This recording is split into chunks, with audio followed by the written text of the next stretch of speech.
Hello everyone, कैसे हो सभी? होप सो आप सभी बहुत अच्छी होंगे। तो जैसे कि आप सभी को पता है कि अभी हिमाचल प्रदेश में जितनी भी यूथ है वो अभी परेशान है, क्योंकि आप सभी को पता है कि पुरानी भर्तियों के रिजल्ट डीबी एग्जाम और रिजल्ट जो है वो अभी कंप्लीट नहीं हुए हैं। और न्यू जॉब वैकेंसी की नोटिफिकेशन के बारे में हम सोच रहे थे, बट यहाँ पे नोटिफिकेशन रूल और रेगुलेशन के बारे में आ गई। एग्जाम पैटर्न यहाँ पे क्लास 1, 2 और 3 की भर्तियों के चेंज हो गए। और अभी तक क्या मैटर चला हुआ है, तो थोड़ा-सा हम इस वीडियो में डिस्कस करेंगे। और ये वीडियो हिमाचल प्रदेश की सभी यूथ के लिए बहुत इम्पोर्टेंट होने वाली है, जिसमें हम क्लैरिटी से बात करेंगे कि अभी हालात जो हैं वो किस तरह के चले हुए हैं। तो थोड़ी-सी वीडियो लंबी होगी, बट इसमें आपको जानकारी जो है वो बहुत अच्छी प्रोवाइड करके दूँगा। तो सबसे पहले हम बात करते हैं टीचर्स की भर्ती के बारे में। प्रीवियस में जिस भी तरह के रूल और रेगुलेशन या पॉलिसी का गठन किया गया था, तो उसके विरोध में बहुत सारे जो कैंडिडेट हैं हिमाचल प्रदेश के, वो सामने आए थे जो टीचर्स की भर्तियों का वेट कर रहे थे। उन्होंने उस पॉलिसी के खिलाफ आवाज़ उठाई, एक रैली निकलवाई, और उसके बाद जो पॉलिसी है सरकार ने वापस ले ली। और उनके बारे में जो भर्तियों का जो सिलसिला होगा, वो आगे वो कंडक्ट करवाया जाएगा, और किस तरह से होगा तो अभी बैच वाइज़ के बारे में जो बातें हैं वो सामने आ रही हैं। बट इसके अलावा बहुत सारे कैंडिडेट जो थे वो प्रीवियस के 5-6 महीनों से वेट कर रहे थे अलग-अलग भर्तियों का, या 79 पोस्ट कोड के लिए, जिन भी कैंडिडेट्स ने अप्लाई किया था और वो सोच रहे थे कि एग्ज़ाम जो है वो कंडक्ट होगा। उन्होंने तैयारियाँ शुरू कर दी थी, चाहे एचआरटीसी कंडक्टर के बारे में हो। बट जब भी न्यू रूल और जो भी एग्ज़ाम पैटर्न के बारे में नोटिफ़िकेशन आई, तो उन्होंने ये मान लिया कि इस तरह के जो एग्ज़ाम का पैटर्न है, वो होगा तो हम इस तरह के एग्ज़ाम देने के लिए तैयार हो जाएँगे। उन्होंने किसी भी तरह की जो रैली है ना ही वो निकलवाई, और ना ही किसी भी तरह का जो विरोध है वो देखने को मिला। और नेगेटिव मार्किंग भी वहाँ पे क्लास 3 की भर्तियों के लिए होने वाली है।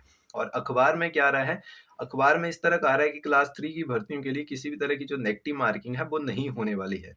और न्यू यूथ जो है, चाहे वो 5-6 महीनों से वेट कर रही है भर्तियों का जो एग्ज़ाम जो कंडक्ट होने हैं, बट उनके लिए उन्होंने किसी भी तरह की जो आवाज़ है वो नहीं उठाई।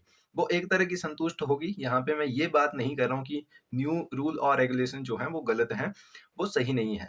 बट उसमें कुछ फैक्ट हैं वो भी देखने चाहिए, जिसमें एक ही दिन में 2 एग्ज़ाम जो हैं वो कंडक्ट करवाए जाएँगे क्लास 3 की भर्तियों के लिए, और इसके अलावा क्लास 1 और क्लास 2 के लिए भी बताया गया है। और क्लास 3 की भर्तियों के लिए जो फर्स्ट पेपर क्वालिफाइड होगा, और सेकंड पेपर में जो भी कैंडिडेट बैठेंगे तो उनके 35% जो मार्क्स है वो होने चाहिए। तो यहाँ पे एक ही दिन में जो रिजल्ट है वो भी निकलवा दिया जाएगा, और सेकंड जो एग्ज़ाम है वो भी कंडक्ट करवा दिया जाएगा। और विद इन 6 मंथ में इन भर्तियों का जो प्रोसेस है वो कंप्लीट हो जाएगा। तो एक तरह का Himachal Pradesh public service commission पे, या कोई भी न्यू एजेंसी बनेगी जो इस तरह का रूल रेगुलेशन फॉलो करेगी, तो देखना पड़ेगा कि जल्द से जल्द वो करवा पाते हैं या नहीं करवा पाते हैं। क्योंकि Himachal Pradesh staff selection commission Hamirpur के रूल रेगुलेशन किसी भी तरह के खराब नहीं थे। वहाँ पे पेपर लीक का ही मैटर हुआ था। बट न्यू यूथ जो है वो सामने नहीं आई। और अभी भी उनको ये नहीं पता है कि एग्ज़ाम कब कंडक्ट होगा, और भी न्यू नोटिफ़िकेशन कब निकलेंगी, या पुरानी नोटिफ़िकेशन जो एग्ज़ाम है वो कब कंडक्ट होंगे। चाहे वो एसआई का हो सकता है, या और भी अलग-अलग डिपार्टमेंट में 79 पोस्ट कोड के लिए जिन्होंने अप्लाई किया था, तो वो जो भी स्टूडेंट है वो सामने नहीं आए। और उसके अलावा पुरानी भर्तियों के बारे में बात कर लें, तो बहुत सारे कैंडिडेट ने बहुत बार आवाज़ उठाई है, और उन्होंने हर बार यही बात उठाई है साथ में, कि न्यू जॉब वैकेंसी जो है वो भी आनी चाहिए। और कुछ लोगों ने ही वहाँ पे साथ दिया है। मैं यहाँ पे ये बात नहीं कर रहा हूँ कि न्यू यूथ जो है वो रैली में नहीं आई। वो भी आई है, बट उतने लोग नहीं आए जितने वहाँ पे हम एक्सपेक्ट कर सकते हैं। क्योंकि पुरानी भर्तियों के मैटर में जो भी यूथ के कैंडिडेट फँसे हुए हैं, तो ज़्यादातर वही लोग वहाँ पे देखने को मिले हैं। और हर बार उन्होंने रैली निकलवाई है, फिर से रैली के बारे में सोच रहे हैं। बट न्यू यो जो यूथ है वो साथ नहीं दे रही है। ये पता नहीं क्यों नहीं दे रही है, क्योंकि 5-6 महीनों से आप किसी और एग्ज़ाम पैटर्न को फ़ॉलो कर रहे थे, और कुछ दिनों बाद न्यू एग्ज़ाम पैटर्न आया और आप उसको फ़ॉलो करने लग पड़े। आपने किसी भी तरह की जो आवाज़ है वो नहीं उठाई, और अभी फिर से जो न्यू यूथ है वो सामने नहीं आ रही है। और पुरानी यूथ में ऐसा हो रहा है ना कि कुछ पोस्ट कोड ऐसे हैं, उनमें सुप्रीम कोर्ट में फैसला जो है वो आने वाला है। और पुरानी भर्तियों का जो प्रोसेस है वो कैसे कंप्लीट होगा, एक ये भी बहुत बड़ा मुद्दा होने वाला है। क्योंकि 817 या 556 जो हाई सुप्रीम कोर्ट में जो हीयरिंग चली हुई है वो 9 को होने वाली है। और उसके बाद ही हम सोच रहे हैं, और वो कैंडिडेट भी सोच रहे हैं कि रैली का जो आयोजन है वो किया जाए। बट इसके साथ-साथ मेनली बात ये है, सभी कैंडिडेट के लिए जो पुरानी भर्तियों के मैटर में फँसा हुआ है, जब तक विजिलेंस अपनी सारी जो रिपोर्ट है, वो सीएम जी के हवाले नहीं करती है, तब तक ये जांच जो है वो चलती रहेगी। और अभी जो तलवार है वो उतनी लटक गई है कि भर्तियाँ जो हैं वो कैंसल भी हो सकती हैं। तो यहाँ तक मैटर पहुँच गया है और न्यू यूथ जो है वो पुरानी यूथ का साथ नहीं देने वाली है, और कुछ पुरानी यूथ भी है जो आती भी नहीं है। मैसेज कर देते हैं, जो कमेंट है वो कर देते हैं, बट वो आते नहीं हैं। 18 पोस्ट कोड यहाँ पे विजिलेंस के दायरे में है, और उसके अलावा 40 या 40 प्लस जो पोस्ट कोड हैं वो अभी विजिलेंस के दायरे में नहीं है। तो उनका प्रोसेस तो होना चाहिए। या हम यहाँ पे पहले ये भी आवाज उठा रहे थे कि Himachal Pradesh staff selection commission Hamirpur को बहाल कर दी जाए, बट ये मैटर यहाँ पे न्यू रूल और रेगुलेशन के बिहाफ पे टूट सा गया है, और अभी भी उठा सकते हैं, क्योंकि Himachal Pradesh staff selection commission Hamirpur के जो रूल रेगुलेशन है वो गलत नहीं है। वहां पे पेपर लीक का मैटर हुआ है।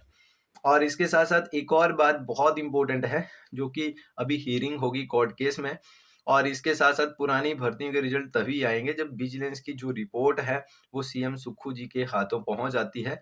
या इसके साथ ये भी हो सकता है कि आप कब वेट कर रहे हैं, किसका वेट कर रहे हैं, कि आपके किसी ना किसी पोस्ट कोड का कोई ना कोई क्राइटेरिया जो है वो वहां पे कैंसिल कर दी जाता है, भर्तियों का जो प्रोसेस है, तो उनका क्या होगा। अगर 817 के बारे में बात करूं, तो उनके लिए 3-4 साल से कैंडिडेट जो है वो मेहनत कर रहे हैं, और बहुत सारे कैंडिडेट जो हैं वो उनका साथ नहीं देना चाहते हैं। 980 के बारे में बात करें, जो कि ड्राइंग मास्टर के लिए है, और इसके अलावा और भी पोस्ट कोड बहुत सारे होने वाले हैं जिनके लिए कैंडिडेट्स ने बहुत टाइम से मेहनत की है। तो यहाँ पे कोई भी पेपर कैंसिल हो जाता है तो देन क्या किया जाएगा। फिर तो वही बात आ गई कि अभी ऐसा भी श्योरिटी नहीं है कि जितने भी कैंडिडेट्स जो पुरानी भर्तियों के रिजल्ट, एग्जाम और डीबी के बारे में बात कर रहे हैं, तो वो सभी क्वालिफाइड हो जाएंगे। मेनली बात ये भी है ना, फिर उनको यहाँ पे ये बात करनी पड़ेगी कि वो फिर से तैयारी करेंगे, और तैयारी ऐसे करेंगे कि उनके सामने न्यू एग्जाम पैटर्न जो है वो आ जाएगा। तो यहाँ पे ये बात भी देखनी पड़ेगी कि ना, कि न्यू एग्जाम पैटर्न जो है वो न्यू एजेंसी कंडक्ट करवा ले, या किसी भी तरह का और क्राइटेरिया हो सकता है, बट पुरानी भर्तियों के रिजल्ट, डीबी और एग्जाम जो है वो हो जाए। और जो भी 79 पोस्ट कोड के लिए जो भी रूल रेगुलेशन पहले के थे वो Himachal Pradesh staff selection commission के द्वारा कंडक्ट करवा दिए जाए, या किसी और जो भी कमीशन बनेगा, Himachal Pradesh public service commission चाहे हो, तो वो पुराने रूल के भी पे करवा दे। क्योंकि यहाँ पे बहुत सारा जो मैटर है वो सामने आ गया है, क्योंकि पुरानी भर्तियां के जो एग्जाम है वो भी न्यू एग्जाम पैटर्न के थ्रू होंगे, और इसके साथ साथ अभी रिजल्ट जो है, डीबी जो है, या इसके अलावा कुछ केस जो है वो कोर्ट में चले हुए हैं, तो उनका जो सोल्यूशन है वो भी तो निकालना पड़ेगा।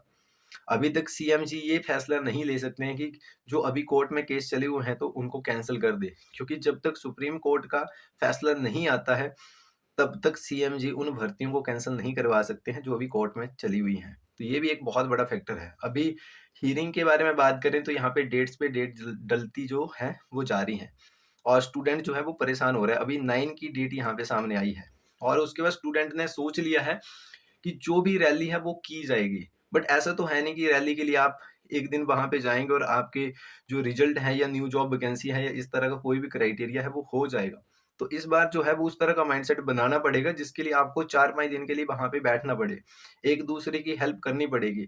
ऐसा नहीं है वहां पहुंचने के बाद 2-4 घंटों के बाद आपको वहां पे ये चीजें देखने लग पड़े कि मुझे भूख लगी है, या इस तरह का क्राइटेरिया कि मुझे जाना पड़ेगा, मेरी फैमिली में ये है या वो है। तो आपको उस तरह का माइंडसेट बनाना पड़ेगा ना, कि जिसके लिए आप 4-5 दिन के लिए वहाँ पे भूख हड़ताल के लिए उस उन चीज़ों के लिए बैठ सकें और लोगों को भी सपोर्ट कर सकें।